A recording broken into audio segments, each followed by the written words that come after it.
लड़की को धमकाया कि तू इस टाइम अगर यहाँ पे नहीं आएगी तो मैं तुझे घर से ले जाऊंगा आके। जबरदस्ती छेड़छाड़ करने लगी, किस करने लगेगी।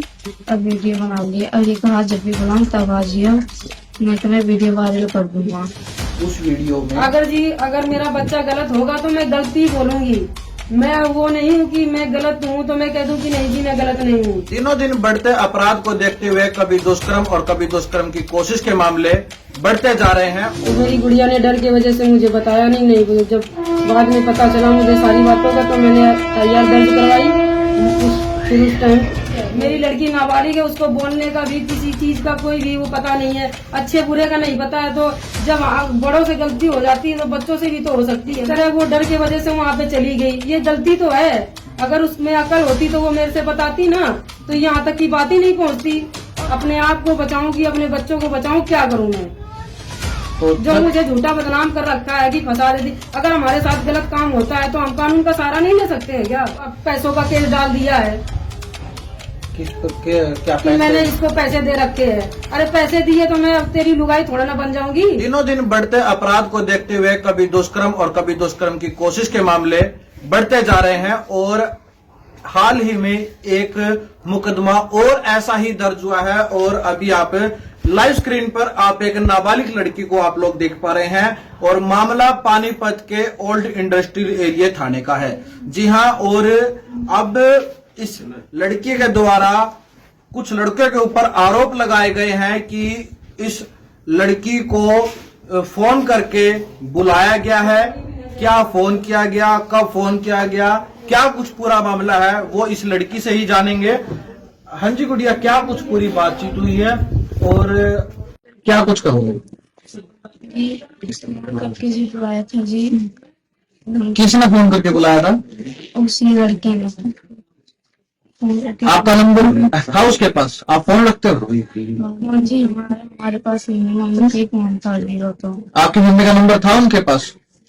नंबर तो था, कई नंबर। जानते हो आप उसे? हाँ जी। कैसे जानते हो?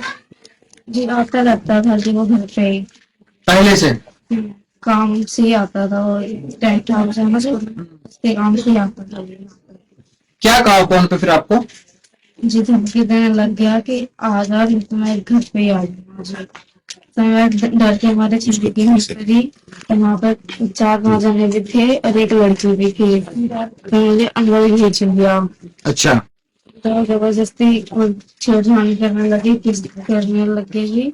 अब वीडियो बना ली। और ये कहा जब भी बुलाऊं तब आ जियो, मैं तुम्हें वीडियो वायरल कर दूंगा। मैं एक चीज पूछना चाहूंगा। वीडियो हमने भी देखी है, उस वीडियो में रजामंदी आपकी भी दिख रही है कहीं ना कहीं। क्या कुछ कहोगे? आपको डराया धमकाया जा रहा था पहले या आपकी मर्जी थी उसमें? डराया धमकाया जा रहा था जी। क्या कह रहे थे वो? कहते कि नहीं आई, जब भी बुलाऊंगा मैं तब आ जाऊंगी, तो वीडियो वायरल कर दूंगा। वीडियो बनाने से पहले गई थी, वीडियो बनाने के बाद कही थी ये बात? नहीं, वीडियो बना ली तब बोली थी ये बात। लेकिन वीडियो में तो और ही कुछ दिख रहा है। वीडियो में तो ये दिख रहा है कि आपकी मर्जी है उसमें। नहीं, ऐसे कुछ भी नहीं है। ऐसा कुछ नहीं है। ये फोन आपको कब आया था और कब की बात है? ये 1 बजे की बात है। तारीख क्या थी? तारीख 10 थी जी। 10 थी। ये एक रात के बजे हुए थे, दिन के थे? रात के बजे हुए थे। आप जगे हुए थे, आपके परिवार वाले भी जगे हुए थे? तो जी सब सोए रहे थे जो, हम बस जग रहे थे। तो आपने ये नहीं सोचा कि आपको अपने परिवार में अपने माँ को, अपने भाई को, घर में जो जो भी हैं उनको बतानी चाहिए इस प्रकार की बात कि आपको कोई फोन करके धमकी दे रहा है कि आप आ जाओ, नहीं तो मैं आपको उठा ले जाऊंगा, आपके घर आ जाऊंगा, इस प्रकार की बात आप अभी आप मुझे ऑफ कैमरा भी बता रहे थे। तो आपको ऐसा नहीं लगा कि कहीं आपको वहां पे जान से ना मार दे कोई?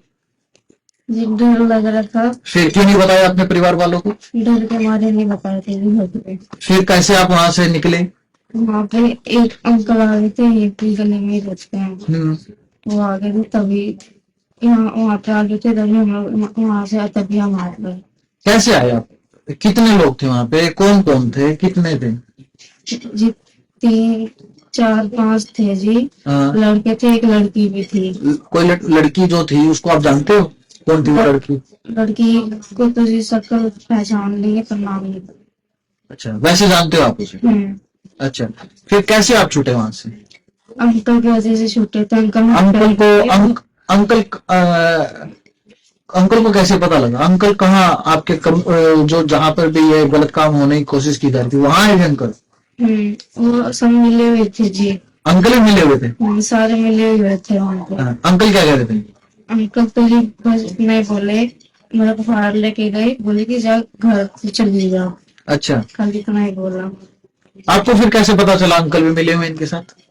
जी फोन करके बुलाया था जी उन लोगों किसने? ने। क्या बोला? कि यहाँ पर ही आओ जाओ, ऐसे कुछ बोला था ये। अच्छा, मामला दर्ज हो चुका है इस मामले में। तो अभी हमारे साथ लड़की की माता जी हैं, उनसे बातचीत करेंगे कि उनको कैसे पता चला। आखिरकार जो लड़की बता रही थी कि वही वो उस चुंगल में फंस चुकी थी, उन चार लड़के एक लड़की के द्वारा वो फंस चुकी थी और कैसे वहां से चुंगल से निकली और कैसे परिवार वालों को पता चला, तो वो अभी हम जान लेते हैं। हाँ जी बहन जी, क्या कुछ पूरी बात हुई थी और कैसे आपको पता चला कि आपकी लड़की ऐसे ऐसे फंस चुकी है? मैं शाम 5 बजे की बात है, जो दूसरी गुड़िया थी उसके पास फोन मिला, बड़ी वाली गुड़िया को मेरी। शाम 5 बजे कब? 10 तारीख 11 तारीख? 10 तारीख को ही फोन मिला। उस फोन को पकड़ा, फिर उससे हमने कहा कि ये फोन तुम्हारे पास कैसे आया। उसने उस टाइम नहीं बताया। फिर हमने बच्चों को पीटा भी तो उस गुड़िया ने कहा कि ये फोन उस लड़के का है।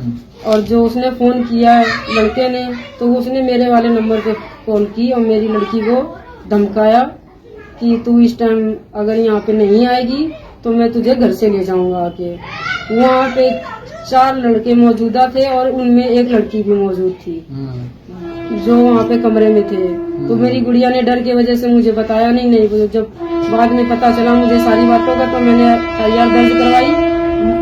फिर उस टाइम वो यहाँ पे आए हुए भी थे, पुलिस अधिकारी भी आए हुए थे। वो उन लड़कों को, फिर हमने शाम के टाइम उन लड़कों को पकड़ लिया। फिर वो उन लड़कों को पकड़ के ले गया। उनमें से अभी एक लड़की और एक लड़का अभी नहीं पकड़ा गया है। अच्छा बहन जी, मैं आपसे कुछ चीजें पूछना चाहूंगा। जैसे अभी आपकी लड़की ने बताया भी कि रात को 1 बजे फोन आता है, वो चली जाती है और फिर कोई अंकल उसको छुड़वा देते हैं वहां से। तो आपको पता कब चलता है? अगले दिन सुबह? अगले दिन पता चलता है जी। फिर हम उसके घर जाते हैं, हमारे पड़ोसी हैं, उनका नाम राकेश चौमिन वाला है जी। उससे हमने पूछा, उसकी घरवाली से पूछा जाके कि ये तुम्हारा किराएदार कहाँ है, तो उसने कहा कि यहाँ पे बार बार आने की जरूरत नहीं है। कौन बोला आपको ये उसकी घरवाली ने ये बात बोली। किसकी?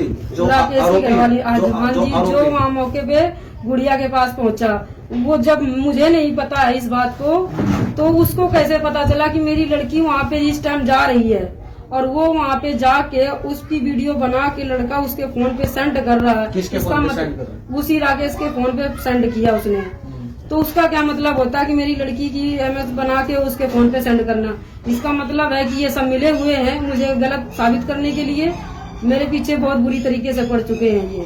इसमें मैं आपसे एक दो चीजें बात मैं पूछना चाहूंगा। आप जिस लड़के ने इस आपकी लड़की के पास मतलब आपके फोन पे फोन किया, तो जाहिर सी बात है वो आपको जानता होगा। हाँ जी, वो जानता है। उसको मैंने पहले ही ये कटारिया टेंट हाउस के यहाँ पे जी काम करता था। ठीक है, मैं उसका एक कपड़ा भी सिलती थी, दुकान कर रखी थी मैंने यहाँ पे। तो वहाँ आना जाना था, जानकारी थी यहीं पे। इसी के यहाँ पहले उसने कमरा भी लिया हुआ था राकेश के यहाँ पे। जो पहले इसने हरकत की थी तो हमने इसे पीटा था और समझा दिया था, बोला दोबारा ऐसी हरकत नहीं करूंगा। फिर भी ये जानते हुए भी ये इसने ऐसा काम किया। बच्चों को मैंने अपने समझाया कि अगर कोई कुछ बोलता भी है तुम्हारे से तो मुझे बताना, पर इससे कोई बात करने की जरूरत नहीं है। बस यहीं तक की बैठना और यहाँ से बाहर चले जाना। कितनी बार मना किया फिर भी आए और चला जाए। पर ये मैंने नहीं सोचा था कि इस तरह की ये सब प्लानिंग करके घर पर आना जाना था उस हाँ जी, हाँ जी। कितने दिन से जानते हो उसको? तो मैं 1 साल से जानती हूँ जी। और बच्चे भी जब से ही जानते हैं, पर कोई ऐसी गलत बात नहीं। लड़की बातचीत करती है उससे? नहीं, बिल्कुल भी नहीं करती है। फिर उस दिन फोन आया, खुद बातचीत करता। वो खुद मेरी लड़की के पीछे पड़ा था जी। स्कूल लड़की जाती तो उनके पीछे पीछे जाता। ठीक है, उसने पहले ही कहा था कि मैं तुझे वर्षा पसंद करता हूँ। तो मैंने उससे बोला कि मैं जबरदस्ती तू पसंद करवाएगा क्या मेरी लड़की से, क्या ये पसंद करती, इससे भी तो पूछ लो। ये उसने बोला नहीं मम्मी ऐसी कोई बात नहीं है। एक वीडियो है जो आपने भी जिक्र किया, मैंने भी देखी हाँ जी। उस वीडियो में ऐसा दिख रहा है कि आपकी लड़की की भी रजामंदी है। आप बेशक से आप वो वीडियो आप दोबारा से देख लो और क्या कुछ कहोगे उस मेरी लड़की किस बेस पे वहाँ पे चली गई, डर के वजह से गई है, क्या बात है। बाकी उस वीडियो में ऐसा कुछ नहीं है कि मेरी लड़की अपनी मर्जी से उसके साथ में वो कर रही, वो खुद मेरी लड़की को जबरदस्ती खींच रहा है अपना वीडियो बनाने के लिए। उसे सिर्फ मेरी लड़की की वीडियो बनानी थी और ये सब कुछ करना था, क्योंकि हमारा काम है निष्पक्ष हाँ चीज जी। दिखाना। मैंने वो वीडियो देखी है, बेशक से अभी आप एक बार और देख लो उस वीडियो में। अगर मेरा बच्चा गलत होगा तो मैं गलती बोलूंगी, मैं वो नहीं हूँ कि मैं गलत हूँ तो मैं कह दूं कि नहीं जी मैं गलत नहीं हूँ। ठीक है, मेरी लड़की नाबालिग है, उसको बोलने का भी किसी चीज का कोई भी वो पता नहीं है, अच्छे बुरे का नहीं पता है। तो जब बड़ों से गलती हो जाती है तो बच्चों से भी तो हो सकती है ना। किस प्रकार की गलती बात कर, हाँ किस जी? प्रकार की गलती की बात कर रहे हो? जिस तरह वो डर के वजह से वहाँ पे चली गई, ये गलती तो है। अगर उसमें अकल होती तो वो मेरे से बताती ना, तो यहाँ तक की बात ही नहीं पहुँचती। और हम उस मौके पे पहुँचे नहीं, वो दूसरा मकान मालिक वहाँ पे क्या करने के लिए जा रहा है। इसका मतलब है कि ये सब प्लान किया हुआ था। किसने प्लान किया है? ये सब उन्होंने ही प्लान किया हुआ है कौन ना। है वो, क्या चाहते हैं वो क्या चाहते हैं उन्हीं से पूछताछ होगी तो बताएंगे ना। पुलिस ने एफआईआर दर्ज कर दी? पुलिस ने अभी उन लोगों से कुछ पूछा तो नहीं है ना। एफआईआर तो दर्ज कर हाँ दिया? जी, FIR दर्ज कर दी है और 3 को हमारे सामने से ही लेके गए थे और अभी एक पकड़ा नहीं है ना, वो लड़की अभी वो की है। पुलिस की कार्रवाई से संतुष्ट हो? पुलिस की कार्रवाई जब पूरी होगी, जब मुझे भी पूरी संतुष्टि होगी जब तो मैं होंगी। और जब मुझे किसी चीज के बारे में कुछ पता ही नहीं होगा पूरा, तो मैं कैसे संतुष्टि हो जाएगी। मुझे पूरी जानकारी मुझे भी तो चाहिए, ये कहाँ से क्या हो रहा है। इसके पीछे किसका हाथ लगता है? इसके पीछे तो बहुतों का हाथ है, जो मेरे दुश्मन है जी। कौन है आपके दुश्मन? मेरा दुश्मन तो पहले मेरे यहीं पे रहता था, वो बुड्ढा, ठीक है जी। वो यहाँ से चला गया, उसके खिलाफ मैंने कंप्लेन दी। वो मुझे सोच रहा था कि मैं अपनी लुगाई बना लूं तो ठीक है, और मैं उसकी लुगाई नहीं बनी। और जब मैंने उसके खिलाफ कंप्लेन कर दी तब से मुझे सबने बदनाम कर दिया कि ये तो फंसा देती है। अभी भी ये लोगों की यही सोच है कि ये तो फंसा देगी, यानी कि जिसकी लुगाई बन जाओ तो ठीक है और जिसकी ना बनो, जिसके खिलाफ कंप्लेन दे दो, अगर कानून का सहारा ले लो तो फंसा देगी। तो बताओ, आप ही बताओ कि मैं क्या करूं, अपने आप को बचाऊं कि अपने बच्चों को बचाऊं, क्या करूं मैं। तो जो मुझे झूठा बदनाम कर रखा है कि फंसा देती। अगर हमारे साथ गलत काम होता है तो हम कानून का सहारा नहीं ले सकते हैं क्या? उनसे कोई कानून सबके लिए बना है, कानून यदि तो किसी के सबके साथ लिए है किसी के ना। साथ भी कुछ गलत होगा तो कानून का सहारा लेके हम न्याय तो ले ही सकते हैं। हाँ, तो कानून का सहारा ले सकती हूँ। मैं कानून का सहारा लेती हूँ तो मुझे गलत साबित कर रखा है कि उससे दूर रहना, वो तो फंसा देगी। किस बात में मैं फंसा दूंगी कि मैं उनके नीचे पड़ जाऊं जब ठीक है, और ना पढ़ूं तो मैं फंसा दूंगी। क्योंकि मेरा हस्बैंड मेरे साथ नहीं रहता। उस बुड्ढे के केस होने के बाद में वो पागल हो चुका है, पागलों के तरीके इधर उधर घूमता है और सोचते हैं उसका आदमी तो है नहीं, चलो फायदा उठा लो, यहाँ से भाग जाएगी। या तो मतलब सीधी सी बात, आपको यहाँ से छुड़वाने हाँ, यहाँ से मुझे भगाने के लिए पूरी कोशिश कर रहे हैं कि ये यहाँ से चली जाए। कौन कर रहा है ये कोशिश? ये सब यही कर रहे हैं कोशिश। जो बुड्ढे को मैंने जब छोड़ दिया था, उसको अगर अरेस्ट करवा दिया होता तो ये बात ही नहीं होती, क्योंकि उसने मेरे साथ बहुत कुछ गलत बोलता था। मैंने बर्दाश्त जहाँ तक हुआ किया। अब तो वो किराएदार भी नहीं है, जा चुके हैं, जिन्होंने जबरदस्ती मेरे साथ करते हुए मुझे पकड़ने की कोशिश करी। फिर भी मैंने कहा ये बुड्ढा है 70 साल का, इसका मैं क्या करूं। आज उसने ही उल्टा मेरे ऊपर केस डाल रखा है। किस चीज का केस? मेरे ऊपर उसने पैसों का केस डाल दिया है। क्या कि मैंने इसको पैसे दे रखे हैं। अरे पैसे दिए तो मैं अब तेरी लुगाई थोड़ा ना बन जाऊंगी। उसने मुझे ही उल्टा मेरे ऊपर केस डाल दिया। अब मैं केस लड़ूं, क्या क्या करूं मैं, बताओ। तो कुल मिला के जो नाबालिग लड़की के साथ जो छेड़छाड़ का मामला था उसमें पुलिस ने FIR दर्ज कर दी गई है और जांच अभी चल रही है। अब ये आने वाला समय ही बता पाएगा कि इस केस में आगे होगा क्या, लेकिन जुड़े रहेंगे अब आप हमारे साथ और तमाम जानकारी हम आप लोगों तक पहुंचाएंगे।